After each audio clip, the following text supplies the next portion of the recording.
I recognize a lot of names. You say you do? Mm-hmm. Sam sent them. I in my mail. I didn't send anything. I'm always lame. I wouldn't have done it. Hey everybody, Carl and Candy, great to see you as always. Janet Brandt from got the center of the country well represented. Thank you for holding down our the center there. And Stacy, good to see you. Thanks for joining us. And Paula, and it is really a terrific evening tonight. I just feel so honored to be joined by these incredible artists who have a great story to tell tonight, and also a story to tell through their work, their collaborative work in this amazing exhibit that you can see at the Hockaday Museum. And speaking of the Hockaday Museum, we're just so pleased to be able to partner with the museum in so many ways. It's such a really incredible asset to Kalispell and the Flathead and the larger community of art lovers. It's been very, very important to me and particularly to my wife and her family over the years, who have been involved with the Hockaday for a long, long time. And we can always count on Alyssa Cordova, the executive director of the Hockaday, and her team to put on amazing programming, whether that's youth educational programming or adult programming, and some incredible exhibits like the one we're going to learn more about tonight, the Last Glacier. So thanks again, everybody, for joining us. We have a great hour together tonight. I'm Doug Mitchell, the executive director of the Glacier National Park Conservancy, and we are really excited to host another Glacier Conversation tonight with the Hockaday Museum and three amazing artists who have come together and have an exhibit that they're going to talk about tonight, the Last Glacier. Alyssa, thank you very much for joining us tonight and helping put all this together. Thank you. It's great to be here and great to be part of this, and great thank you to the artists for joining us as well. And thank you to all of you in Zoom land for joining us too. As you mentioned, Doug, we're going to be talking about the Last Glacier, Images of Our Changing Landscape. It's the current exhibition here up at the Hockaday, and it's up through June 19th, and it features the work of three artists who've collaborated on this series since 2009, right? And the artists are, to my left, there's Bruce Crownover and Ian van Coller to my far left. And then we have Todd Anderson joining us remotely too, as well. So I'll give you just a little bit of a background about the exhibition, how it kind of came about and how we were fortunate to host it here at the Hockaday. It started with our curator, Pat Roth. She had the idea to do an exhibition of this work. She was familiar with the artist's work during her time in Bozeman, Montana. That's where Ian is a professor at MSU. And they've been talking about this project, and it was created specifically initially for a fine arts portfolio, a limited edition book portfolio. And Pat approached them. You can correct me if I'm wrong on this. Pat approached them and asked if they'd be interested in doing an exhibition in a gallery of their work and have it framed and up on the wall. So that's how that kind of came about a few years ago. And so I think without further ado, we'll kind of go into a presentation about the exhibition, and starting with Todd Anderson. I'm going to share this PowerPoint here. I'll also share some installation views. Let's see, so I can put share screen.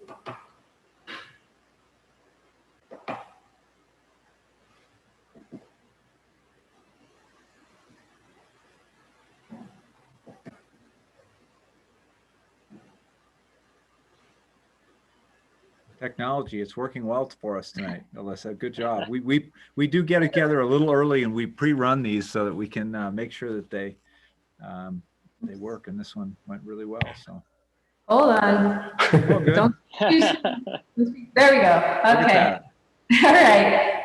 So in our current exhibition, we have, there's 30 works in total. It's a combination of fine art photography from Ian van Coller and then woodcut prints from both Todd Anderson and Bruce Crownover. I'll just kind of go briefly through some of the installation shots. Even though you'll get to see this art on the PowerPoint, if you can, we really recommend you coming and see this work in person here at the museum. It's just nothing compares to seeing these works up close and in person. And we are open Tuesday through Saturday. So here's just a couple views of installation shots of the exhibition. Kind of see the layout. We've kind of intermixed all of the artists' work throughout the space. And take it away, Todd. Okay, can you hear me okay, Alyssa? Or? Yeah. Yeah, All that's right. great. So, hello everybody, my name's Todd Anderson. So I'll just spend a few minutes telling you a little bit about my work, but before I begin, I just wanted to say thanks again, Doug and Alyssa and Pat Roth. I don't know if she's out there, but thank you, and Amy and Emily and Jill for hosting tonight. So it's a real treat to be here. It's a real honor to be with at the Hockaday with Bruce and Ian, two of my art heroes, actually, that I've been working with now for 10 years, or a little more than 10 years now, I guess, guys. So, well, Bruce, Ian, and I work as a small artist collective called the Last Glacier. Most often we create books with scientists and writers that document the effects of climate change in different parts of the world. So the exhibition at the Hockaday really focuses, for the most part, on about a 5-year project we did at Glacier National Park, documenting glacial retreat. What you're seeing here in front of you on the screen now is one of my woodcut prints from the book. So you have to kind of imagine Ian, Bruce, and I's work kind of existing in two forms. One is individually framed as individual artworks, but then also inside these very large books that we call artist books. So, and I know the Hockaday has one of those books on loan at the museum right now too. So maybe you want to go to the next slide, Alyssa. So the technique that I use is reductive woodcut, and these prints are essentially kind of my renditions of the glaciers. So like Ian, Bruce, and I, we went to Glacier National Park over a period of about 5 years together, and we'd hike to the different glaciers, and Ian would take photographs, of course, and Bruce would sketch. I started these projects by sketching and drawing, doing watercolors like Bruce, but eventually transitioned to working off of photographs myself. You can go to the next slide. This is kind of a montage to kind of maybe hopefully try and explain a little bit my working process. So it's a woodcut project or way of working, and the bottom right hand photograph is the wood block for Blackfoot Glacier, which I believe is at the Hockaday right now. And this is called a jigsaw woodcut. So if you see the woodcut, how it seems to be in pieces, it's because I've cut the block of wood apart so I can ink the different pieces in different colors and then kind of reassemble the wood block, put a piece of paper on it, run through the press, and print multiple colors at the same time. So all these prints that I do, and Bruce as well, Ian will give more insights to his photographic work, though these are all hand printed. So the top picture is me inking up a block of wood, and then we hand print them on a press. So I like to kid that I live in the 15th century. So I carve these all by hand. I just work from one block of wood, and I just slowly reduce the surface area of my block of wood as I kind of decide what colors of inks to print onto the pieces of paper themselves. So we can go to the next slide if you'd like. This is a print from Rocky Mountain National Park from another project Ian, Bruce, and I just finished up this last year.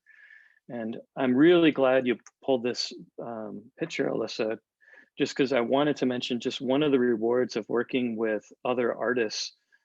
There's so many, but one of the things that happens is, this is specific to like Ian, is it's helped me look at the world in a different way. And this is a long hike and a photographer saying, wow, look at the light. And then turning around and going, oh, you're right, look at the light.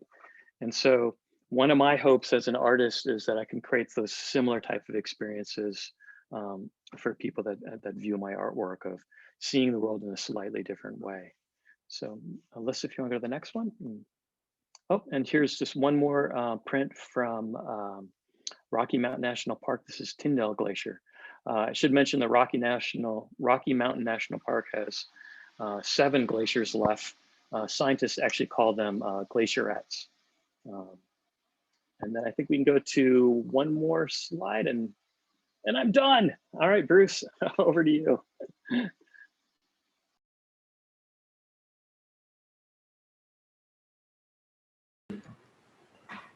Thank you, Todd. Thank you.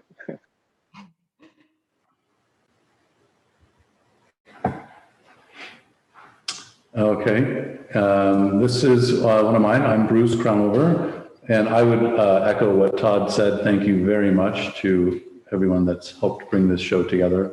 It's really fun to come in here and to see all the work on the walls of this museum, and especially so close to the park where this all began for us. And I work, similarly to Todd, in that they're woodcuts, they're reductive woodcuts. They all come from a single block of wood. My stuff gets a lot more abstract, I think, than Todd or Ian's. And I'm working directly from from paintings for the most part. Occasionally I'll use photographs, but what happened for me with this project that I found really interesting was, in the beginning, it was just Todd invited me. He had gotten a grant to go to Glacier to start making art, and he invited me to just go backpacking and make paintings. And, we're old friends, and we knew that would be a fun thing to do together. I had no idea that it was going to turn into such an enormous project. But I'm really glad that it did. Obviously, I think the success of the work really speaks for itself. But the initial trips were amazing to me, in that, we would go on these long backpacking trips, mostly day hikes. And occasionally we would backpack and spend the night and keep going. But I had small pieces of paper, and, you get into these mountains, and I'm very used to painting, on little pieces of paper when I travel. But there was something about sitting for the first time at Glacier National Park and looking at this vast landscape, and then staring at this little piece of paper, and then looking up and seeing this. And I'm like, how in the world am I going to try and translate that onto this little piece of paper? And I really struggled with that for quite a while. But what I found happening was, just by the sheer fact of just sitting for so long and watching the shadows change and the sun go by, and kind of imagining what's really happening with it with the environment, and these glaciers are slowly disappearing, and that I had the time to sit there and absorb that was so meaningful to me. And eventually, turning these small paintings into slightly bigger prints, and then even bigger prints. And again, it was the time. It takes a long time to take, going back to my studio, take these small paintings and then painting them again in reverse at a kind of a larger scale in black and white, just to kind of get the values, and then to start carving and printing. And really, these things take a very long time to do. And I really enjoyed that time, and the contemplation that comes with that amount of time, staring at these things and really thinking about what is the meaning behind this, and how am I trying to interpret it, and what is my role in this. And I really, I think there's something very powerful about the idea of making prints as well, in that, you can share them with more people. It's a very, very democratic way of working. And, the idea is an old idea of, making it so you can get them out into the public. But, my stuff, they're pretty hyper realized colors and forms, and hopefully they kind of lead the viewer in. They want to spend some time also viewing these things, and with the idea that maybe eventually they will want to go visit these spots as well. That's kind of the idea behind it for me, is making something that's compelling to the viewer, that they'll want to investigate more on their own. And so that's kind of where I am with these, but we can go to the next one. People who are familiar with the park may recognize these sites. I haven't been back to this spot now for several years, so I don't know how this glacier looks today, but at the time it looked, more or less like this. What I really try and capture is the ridge line and the contour of the glacier. That was what's most important to me. And then some of the other elements get made up along the way. I really let the process dictate to me a little bit about what's going to happen. I really had no idea necessarily that it was going to have a bright orange sky when I first worked on this, that kind of thing. So it's, because I'm working, reductively as Todd is, you put down the lightest colors, and then I let that color sort of inform what's going to happen to the next color, and so on, until you're left with just the very darkest bits. And so it's, they evolve, and it's also not lost on me that I'm carving the wood, which is, similar to what's happening to the glaciers themselves, that they're being reduced, they're shrinking, and I'm reducing the amount of wood. There's some connection there. I'm not sure how that plays in, but it's something that I contemplate. We can move on. Yeah, again, I don't know how to address necessarily specifically each image, but these first three are Glacier National Park, and then there's a few Rocky Mountain Park prints as well. This is one that's Rocky Mountain National Park. This is somewhat interesting in that at the show at the museum now, Todd has a print that's a similar view from this, and I think that if I recall, and Todd, you may remember that I think I did my print from one of your photographs. So I don't think I gave you credit anywhere for that, but thank you.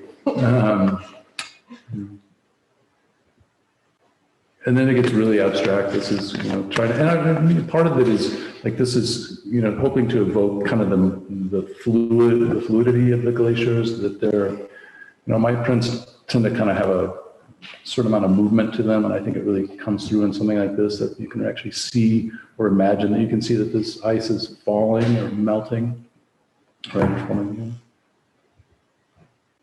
And again, this is also sort of a made-up abstract idea of being close to the glaciers, but I really wanted the ice to feel like it was in motion. And it almost no longer looks like ice, but it looks like water or waves to me, juxtaposed against the solidity of the rocks. So yeah, but I want to thank Todd as well for getting me involved in this and bringing Ian on board as well. And what a great pleasure it's been to spend time with these guys and to make these prints and to see this stuff come, to a museum like this, and to see the books get made, and we've been very fortunate in that we're in some great collections now, which is just fantastic. And, I had a long career as a printmaker, making prints for other artists, and the idea of making prints for myself and then getting them out into the world is a kind of a new thing. And I feel very grateful to have the opportunity and satisfied that it's worked out so well. So thanks to Todd and Ian.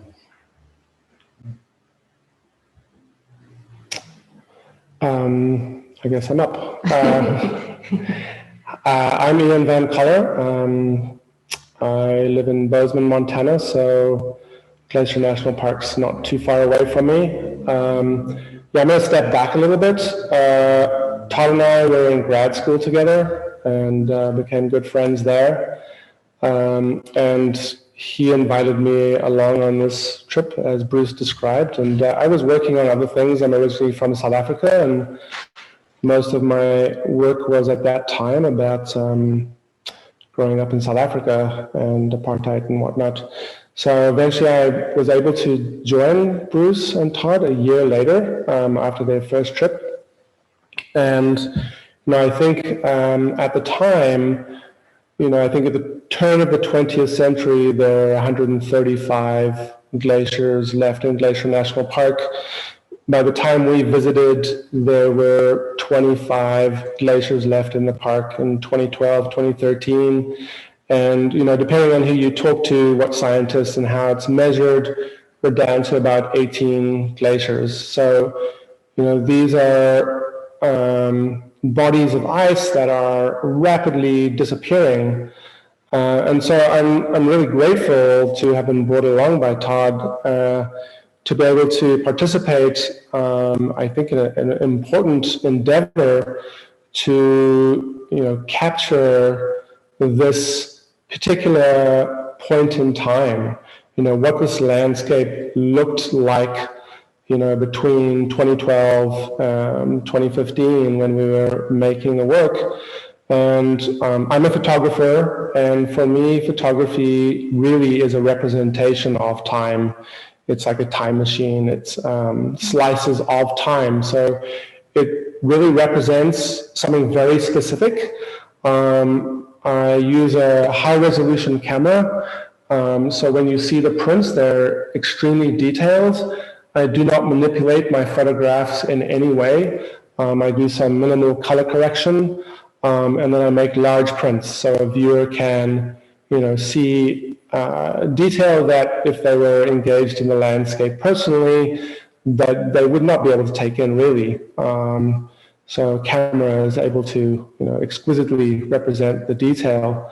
And I think similarly for me, glaciers are time machines as well. They're an archive of time. So, each layer of snow that falls and then gets compressed to firn, F-I-R-N, if you're not familiar with the term, that then becomes the ice that forms the glacier. It captures the air from that particular time on planet Earth. And so it perfectly captures the atmosphere, the CO2 levels, the air, whatever, the pollen, the bacteria, the viruses, right? And so it's this perfect archive that we can use to look back in time, and it's disappearing really fast. So there's really no other body geologically where we can go back and look perfectly at Earth's atmosphere, and it's going to be gone. You can move on. So my approach photographically, sometimes I step back pretty far, and they're sort of classic panoramic views. I use a medium format digital camera. This particular image, probably the most popular, famous hike in Glacier National Park, up to Grinnell Glacier, and you can see Gem Glacier and the salamander in the distance. So many people know this view. This is actually stitched together digitally from several images. Move on to the next one. And then so sometimes I take a very different view where I remove the horizon. So intentionally playing with scale so that the viewer doesn't necessarily know what the scale of the image is, what the glacier, how big it is, in terms of how they would fit into it. So it makes it, in some ways, more intimate than a vast panoramic landscape. Move on to the next one. This is Jackson Glacier. This is the sort of classic glacier that you can see from going to the Sun Road that most every tourist is able to view. And just in the 3 or 4 years that we made several hikes to this glacier, we saw rapid reduction in the ice mass. I will mention that I almost died at this glacier. I was photographing on a moraine, and a crazy storm blew over the ridge directly behind where, and this was the year before this image was taken, 2012. This is 2013. It blew over so fast, I couldn't get down the moraine, and I was almost blown off the moraine. I think it's probably the most terrified I've been in my life. And we got totally nailed by a crazy storm. We can go on to the next one. Similarly, removing the horizon line. This is Grinnell Glacier, which really has been dramatically reduced. Go on to the next one. This is also Grinnell Glacier, and really this is not glacier ice except for what you can see in the far behind up against the rock face. This is seasonal ice that a tourist is walking on it's over water. And so this is July. By August, this will have all melted out. And you can see the ice in the background. You can go on. And so, again, I'm going to blame Todd for the trajectory that he put me on as an artist. He completely turned what I was interested in, 360 or 180 degrees. And it's been my endeavor now to, with Todd and Bruce or on my own, to try to visit and document as many bodies of ice that I can around the planet. And have been very fortunate either from Montana State University to get funding or various fellowships. And then, well, I have a picture coming up, but this is Iceland. I had a sabbatical in 2013, 2014 and spent 2 months in Iceland. And I documented the glaciers there. You can go on. And then very recently, Todd and we tried for several years to write a grant. It's called the National Science Foundation Artists and Writers Program Grant, which takes artists and writers to Antarctica. And in 2019, we were successful, which was the craziest experience we'll probably ever have in our life, where the U.S. government flies you down to Christchurch and then to McMurdo, and we were able to work with scientists who were drilling ice cores of the oldest ice ever found by humans on the planet, approximately 2.7 million years old, which they date using argon isotope degassing, 2 different argon isotopes. This is Seuss Glacier in the Dry Valleys, which is about an hour helicopter flight from McMurdo. It's a heavily researched area and just really, really beautiful. Actually, there's no precipitation in the Dry Valleys. This ice all comes from accumulation zones, hundreds of miles away at higher altitude, further into the continent. So it's a fascinating place. That was one of our most recent things. And Todd and I are working on a book about our trip there currently. You can go on. I think that might be, is that the last one? Yeah.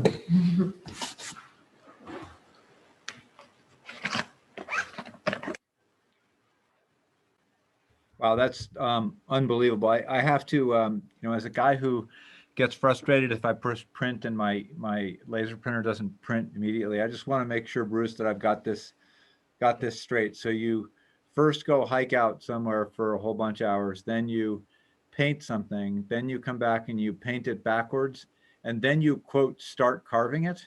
Right. Yeah, okay. That's really, that's incredible. It helps kind of inform me, like why a project like this takes such a long time. I mean, this is really an undertaking that takes a long time. Yeah. Wow, amazing. 5 years to get this. Yeah, right. And we all have our day jobs as well. So, we can't just be spending all the time just on these projects, unfortunately. But it's a long process. So folks, please feel free to use the chat feature to tune in with questions. This is a great opportunity to be in the presence and have a conversation with these 3 incredible artists. You kind of teased a little bit the talk about the book. Can you give us a little bit of explanation about, as I understand it, it's a limited edition, like 15 copies of this book, and it's in some very special places right now. So talk to us a little bit about the book. Well, one thing I would add about the book too that we should mention is that Nancy Mahoney wrote a very nice essay at the beginning of the book. That's my wife. Yeah, that's Ian's wife, and that's a great contribution. That's also something that we look forward to in these other books that we're doing, is getting some people on board that can help us, can help shed some light on why these books are what they are about. But yeah, the book has been collected by some great institutions, including the Met in New York, the New York Public Library, the Library of Congress, some universities, I don't know, Todd, you may know offhand who else has it. Boy, I guess they're out there. I guess the one thing should mention about these books is they're called artist books, and they're considered artworks in and of themselves. So we work with master bookmakers they're like artisan master bookmakers. So it's an all archival object. So like the prints you're seeing like behind Bruce and Ian and Alyssa are actual pages in the books themselves. So when you open these books, they're what we call monumentally scaled. So the book might be 2 feet tall and maybe 3 feet wide. And so there are various kind of specialized art objects and we purposely try and target public institutions, although we do have private collectors as well. Because one of our goals is to use the books as teaching tools. So one of the things we look for is museums and special collections of libraries. So we can introduce kind of the next generation of folks, and folks, I suppose, like ourselves, as our ages too, to this topic. Very important to all the books we work on, at least so far, I think, guys, is the first thing you encounter in these books is an essay by a scientist, a creative writer, or a philosopher that talks about what the book you're about to look at is about. In this case, Nancy Mahoney talked about and wrote about glacial retreat in Glacier National Park. And so the books are kind of a platform, of course, for us artists, but they're also equal platforms for the scientists that we work with. Because our goal is to try and bring as many people to what's going on in Glacier National Park in this case. And then also, of course, enlarge our own audience as artists as well. But if we can bring more people to the science of what's going on in the world, the more successful I think that we feel, if I can speak for us as a group. So. And Ian, did you bring your book is currently at the Hockaday? Is that right? Yeah. So in our projects, we'll make 15 books, and each of us has a personal copy, and then the rest of them are owned by the three of us collectively. So we get to retain one or sell it. And so my copy was acquired by Montana State University Library Special Collections. And so the one at the museum here is currently on loan from MSU.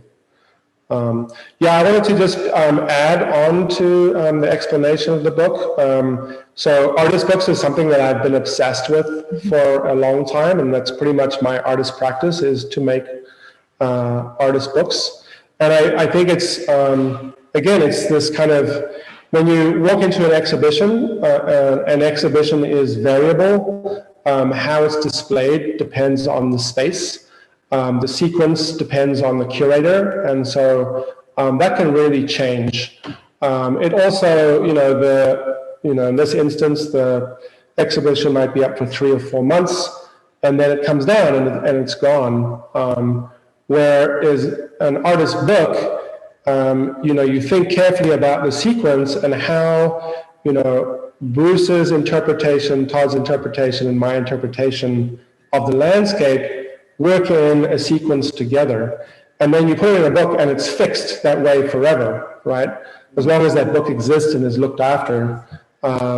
So the artist's intent remains, the way we want. And so that kind of slice of time remains intact. It's also, in terms of a book, as Todd described, these are mammoth-sized books. And so, we get to visit these places that, sure, in Glacier National Park, many tourists get to these glaciers, but some of them are very remote, and many people will never get to see them. So the relationship of that size of the book and the way an audience might interact with it, it's really this kind of intimate experience of the landscape. And so, the size of it is really important. Jill put up a link for those of you, there's a Vimeo flip through of the book, and we put up a link that I encourage folks to. I looked through it today. It's really remarkable. And I too was taken by the size of it, for sure. Really, really rather remarkable. And Jill, we've got some questions in the chat. If you want to curate some of those for us. Yeah, of course. I just shared that link to the book again. There were a few more questions that came through, so it's at the bottom of the chat now if anyone wants to click on it and kind of flip through the pages on Vimeo. So yeah, we kind of touched on the book. Someone was wondering if there are any prints for sale, if they can take a little piece of this exhibit home with them, or where can they get your artwork and take it home with them? Well, we do have some prints for sale of Todd Anderson's work in our gift shop. They've been selling. They're very popular though, so we only have a few left. And we do have some limited edition cards from Bruce's work. And then I don't know if any of you want to share where they could get your work. Yeah, you can look for mine at crownoverart.com. The Glacier series, there's only a couple of artist proofs left for sale. There are a few more prints from the Rocky Mountain series. But yeah, not many, but there are a few. And yeah. Yeah, my work is readily available, and you can contact me through my website or my galleries are listed on there as well. And I would say that all the work that we sell helps fund more art. Yep. Yeah, it's all going back into more projects. Yeah, exactly. Yeah, I just threw my website up on the into chat as well, and same as Ian. You talk to galleries or me directly. Yep. Great. Thanks, Mel. Some of you may have touched on this a little bit, but could you talk more about your background and where did you go to school and kind of how you developed your career from there? I can start, I guess. I grew up in Southern California, but I went to several different schools. Went to school in Hawaii for a while, and then Utah for a while, and mostly chasing waves and snow. But then finally got fairly serious and got a master's degree in Madison, Wisconsin, which is a very popular printmaking program, and started my career there as a master printer for Tandem Press, which is a fine arts press affiliated with the university. So I've been immersed in printmaking really full time since about 1987 or so. But I've traveled all over and made art about a lot of places most of my life. Yeah. Go ahead, Todd. Yeah, so I did my undergraduate work at Wisconsin, and I was mentioning to Doug and Alyssa and Amy and Emily and Jill before we got going that Bruce taught me how to make prints. So my very first print was with Bruce. So I met Bruce as a 20-year-old assistant, a press assistant, and quickly fell in love with printmaking. But I did my undergraduate at Albuquerque, New Mexico, at the University of New Mexico, and that's, as Ian had mentioned, where I met Ian, and we became very close friends. So Bruce and Ian have been part of my art life, since the get-go. Right now, I teach at Clemson University. I'm in South Carolina, and I'm in my studio here in South Carolina. So go ahead, Ian. Yeah, as I mentioned briefly before, I grew up in South Africa. My mother is American, my father South African. And I grew up in a privileged white suburb during apartheid where there was racial segregation. It was really formative in terms of how I think about the world. My father was involved in industrial relations as a negotiator between unions and steel industries, and so it was a very sort of liberal upbringing. I went to a private school, which was integrated. If you had enough money to go there, all other schools were segregated. And so, all my work has sort of revolved around being socially conscious, whether it has to do with colonialism, race, or the environment. I was lucky enough that my parents during school vacations would take us to Zimbabwe and Botswana and Zambia and Tanzania to visit national parks. And so I sort of developed a deep love for the African landscape and the environment generally. I got a technical photography degree from a technical college in South Africa. And then I was called up for military service, as all white men were. I'm supposed to serve 2 years in the military. Fortunately, I had dual citizenship, and I left South Africa. And I got an undergraduate degree at Arizona State University, and then a graduate degree, as Todd said, at University of New Mexico. And then I convinced my wife to move to Montana, and I had no job or anything. I was going to be a fly fishing guide or something. And a friend of mine called me while we were driving the U-Haul up and asked me if I could teach, and I did. And I've been teaching at Montana State now almost 16 years. And my work is influenced heavily by the environment of Montana. Sure. Yeah, great. Thank you all for going a little deeper into your backgrounds. And Ian, you just kind of touched on a point that kind of leads into another question. Matthew had a good question. Do you each feel that the changing state of the glaciers or even the environment overall continues to influence your representation of the glaciers or of the environment in your work? How does that? I can jump in. I think about that a great deal all the time, and it's hard not to get depressed and think about the loss and how much things are changing. And so I think my aesthetic has actually shifted quite a bit over the last decade to focusing, I think, on the Victorian ideas of the sublime and being awed by nature and trying to help others refine or rediscover an awe in nature. And so I think my work has become maybe more empathetic towards nature and trying to create more empathy or connect people in a way that they feel empathy towards nature as well. So I think that's probably my arc. Yeah, I think that's very well put. I mean, I think I share some of that, and, trying to bring some of the awe to the audience. And then there's so many things happening in the environment that you sort of get whiplash, trying to figure out what to look at next. I've become more interested in what's happening with the soil in the Midwest and farms, and what's happening with the trees, and so many things to think about, and so many ways to make art about these things and try and bring awareness. So it's becoming more of a focus of mine as well. Yeah, I guess the only thing it's a difficult thing. I guess I find myself in these last 10 years, it's really trying to become more mindful when I'm carving and enjoy the moment that they give me,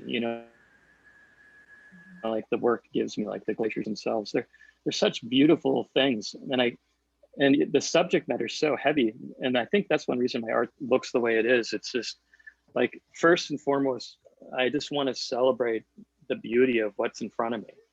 And we can, so I kind of think, well, I start there, and then it's like, maybe I can find we can find a scientist to work with who can then kind of tell the story for me, the story that I'm kind of scared of, But I do find myself getting a little bit more lost in my work than I used to. I think it used to be I used to move faster. Now I'm kind of moving slower to a certain degree while speeding up at the same time. I don't know. It's a weird thing as an artist. It's kind of hard to explain. But, yeah. Interesting. Cool. So, of course, we have some gearheads in this group. So can you all touch a bit on the types of gear you use? The specific question, I think, was for you, Ian. You touched on your medium format camera, and someone was wondering, how many megapixels does that camera have? I have a lot of megapixels. I use a kind of an obscure camera. It's a modular camera. It's a phase 1 digital back. It's 100 megapixels. They're handmade in Denmark. Then the camera and lens, it's an Alpha technical camera, which is a Swiss-made camera, and a German lens. Wow. And Todd and Bruce, do you have any gear or things that you'd like to share that might be interesting in your line of work? Yeah, Todd, I think you need to turn your computer like you did earlier and show us your outstanding logo. Yeah, it's got a beautiful precedent now. So I guess for me, it's work in the field, and then the art goes on the press. So this place is a real mess right now, but this is my printmaking press, and as Doug asked, let's see, next to my picture of Mandela, thanks because of Ian, I got to travel there and think more deeply on that. There's my little Friends of Glacier, the old logo. Love it. Thanks for representing. I would say though, guys, one quick essential piece of gear for Ian and Bruce and I has always been somebody by the name of Doug Ingerly. So we do have a very close hiking friend who's a true athlete, and so he's always game for carrying extra gear when we're not quite up for it. Always needs Sherpas. That's awesome. That is awesome. Yeah, I think recently we all went to Baffin Island in the Arctic Circle, and we were 8 days in the backcountry, and I think in 8 days, through really restricted calories, I think I lost 15 pounds. Carrying an 80-pound pack. Yeah, that's no joke.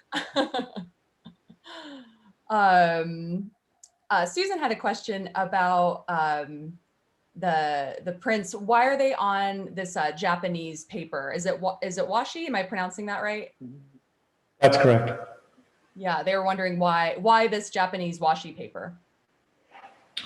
Well, it really takes the ink beautifully. I mean, it's made for this process, although, technically Japanese prints are water-based, and what we're doing is oil-based inks. But the paper is really meant for relief printing versus other fine art papers that are made for other techniques. Litho paper has its own qualities, as does etching paper, different amounts of sizing in the paper, for example. Japanese paper just works really, really well for this process. And I like the gram weight of it, fits nicely into the book. So I think that it's a kind of an easy choice when it comes to relief printing to use the traditional Japanese. And I worked for a couple of years with a Japanese master printer, and my carving style is influenced very heavily by that. A lot of knife work as opposed to using a gouge for everything, which is a more Western style. So some of the specialized equipment in my case is the very, very beautifully made, very specific Japanese tools. Also the plywood, Shina plywood, which is basswood basically. I think the trees are grown in North America, sent to Japan, turned into this beautiful plywood, sent back to Oregon, and then I buy it and it ships back to Wisconsin. That sounds really environmentally friendly. Yeah, it was probably grown about 100 miles from where I live. But there, it's like most art supplies. When you get the good stuff, it really makes a difference. So these are the very, very good, the very best, in my opinion, tools for this technique. Can I add a little bit there? So as a photographer, I grew up with analog photography and analog materials. And one thing that I became very aware of with the transition to digital technology was the sort of hyper clarity of everything. Everything becomes hyper sharp, hyper real, saturated. And in some ways it becomes less real because of that, I think. And there's a tactility to the washi papers that sort of least photographically, it pulls that digital quality of the image down like 5 notches. And then I think specifically in terms of the bookmaking process, as a photographer, I make a lot of books. And Western papers, traditionally coated inkjet papers, you just can't fold them without damaging the image. If the image goes across the gutter, you see over time as you open and close the book a degradation of that crease in the gutter, and Japanese papers just don't do that. They don't have that issue at all. They stand up to the opening and closing of the book for, I've never seen anything break down over time. Samantha Crownover had a comment. You know her, Bruce? She said you should see the wood shavings I get all over the house when Bruce goes on a carving jag. Yeah. Now that's the inside scoop we like to. That's right. Well, should we transition to our giveaway really quick? We should. We actually do have a little giveaway. The Hockaday was super generous to offer a $50 gift certificate to their museum store plus 2 admission tickets to the museum. So it's a really great giveaway. And we have our winner here. So do your little fake drum roll. And it is Carolyn Radakovich. Am I saying that correctly? So Carolyn, you are the winner. So we'll get in touch with you and get you your little Hockaday giveaway package. And hopefully you can use it soon and maybe use it to see this exhibit. Congrats, Carolyn. Carolyn and I are very, very dear friends and former coworkers. And so the guest cabin awaits, Carolyn.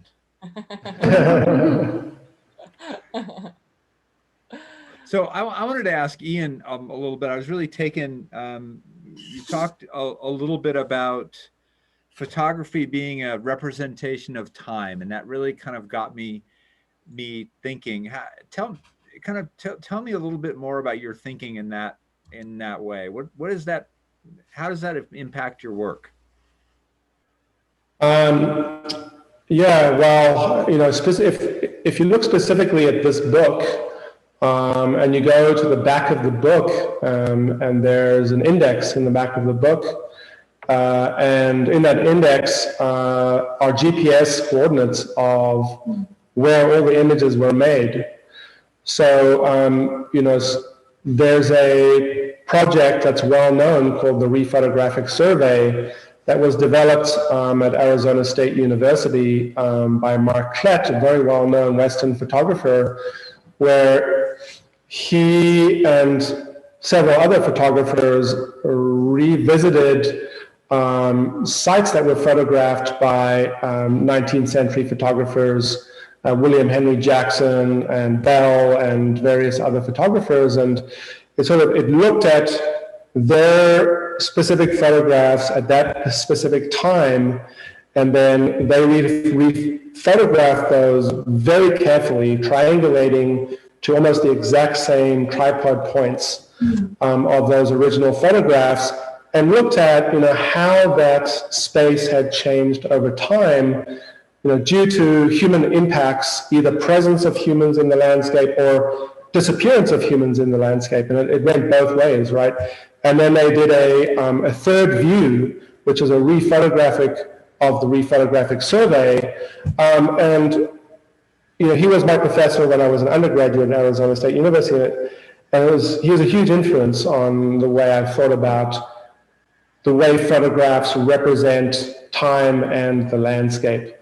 And so, the intent with these GPS locations is that someone could potentially down the road take those GPS coordinates and go re-photograph them or revisit them in whatever artistic interpretation they wanted. So, yeah, I think that idea that it just represents this very specific time and that the landscape is changing very rapidly, that someone can revisit that very easily and see how things have changed. And it's a fairly common sort of practice with landscape photographers to revisit these landscapes and spaces, and photography lends itself perfectly to that because it's sort of, at least we till deep fakes recently, right? And we believe photographs.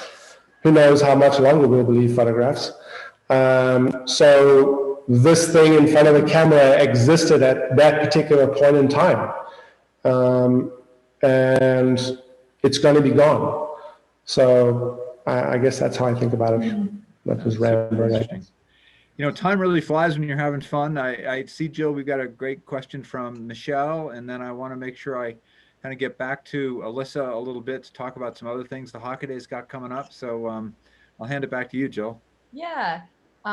Michelle just asked, when you're done, when you've created your piece or taken your photo, do you find it satisfying, or do you feel like you really just can't capture the true beauty? And her reference she's using is, my photos are always so disappointing compared to the real thing, So do you have any thoughts on that? I'll let you guys go. I'm generally satisfied. I mean, I think one thing for me, I think about this often as an artist, is it's a lifetime endeavor. I'm never so satisfied that I feel like, okay, that's good, I'm done, put that away. I always feel like, oh, it's pretty good, but I think I can do better. So I do the next one, and then it's better, but yeah, I can do better. And so I feel like I'll do that for my entire life, and which is one of the joys of, I feel like, of having the luxury of being an artist, is that I can do that. And the process, the particular printmaking process, in this case for me, I don't really know if it's a successful piece until I get to the end.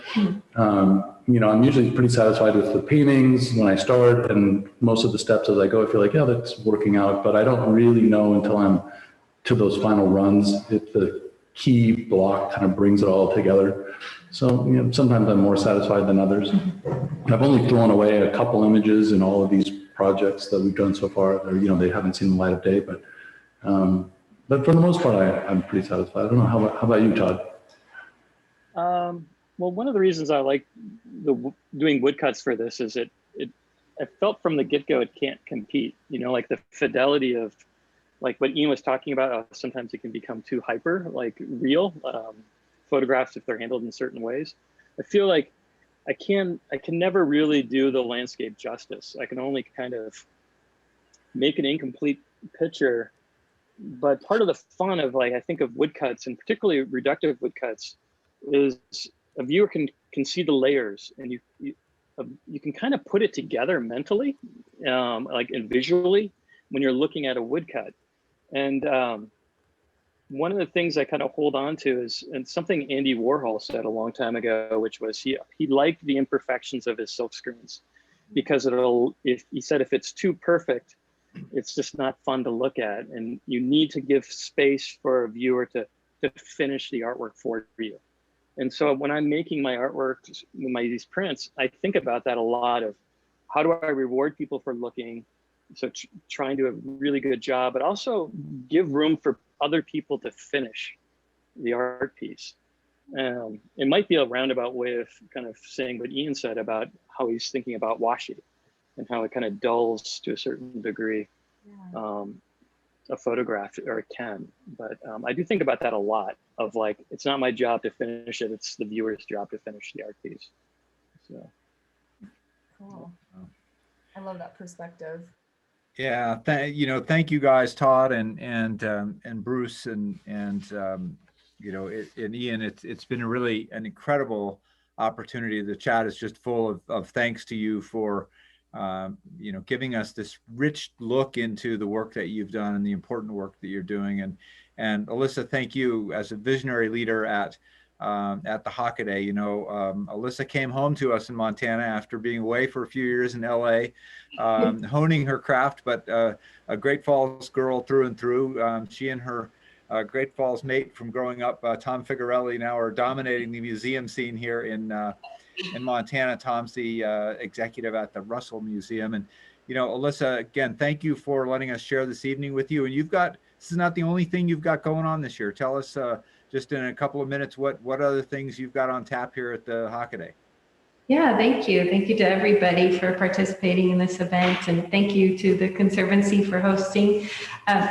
Yeah, we have, this shows up through June 19th, and we have several new exhibitions coming up. We have a show of 2 women artists, Connie Herberg and Mary Knapp, called Deuces Wild. That'll be opening up at the end of June. And then we have, we're getting ready for our 14th annual Plein Air Glacier. It's a paint out exhibition and online auction where we, artists come here to Northwest Montana and they paint outdoors, and then we get to have a fundraiser sale of those works here at the museum, as well as an exhibition on view through July 31st. And we've got a lot of exciting programming that we're doing in connection with that with the Conservancy. So you'll have to go to our website, hockadaymuseum.org, for a full list of those things. But we've got workshops, hikes, teen workshops, and a lot of other exciting stuff going on with that. And yeah, that's some of what they need. And then as well as our annual Arts in the Park event we do in Depot Park here in Kalispell, downtown Kalispell. And that will be July 16th through the 18th. So hope you can join us for that as well. That's awesome. Well, Ian, Todd, Bruce, Alyssa, thank you so much for a terrific Glacier conversation. And thanks to all of you for joining us tonight. And we'll look forward to seeing you all in a museum or trail sometime soon. Thanks, everybody. Thanks so much. Thank you very much. Good night. Thanks, Thank you. everyone. What a treat.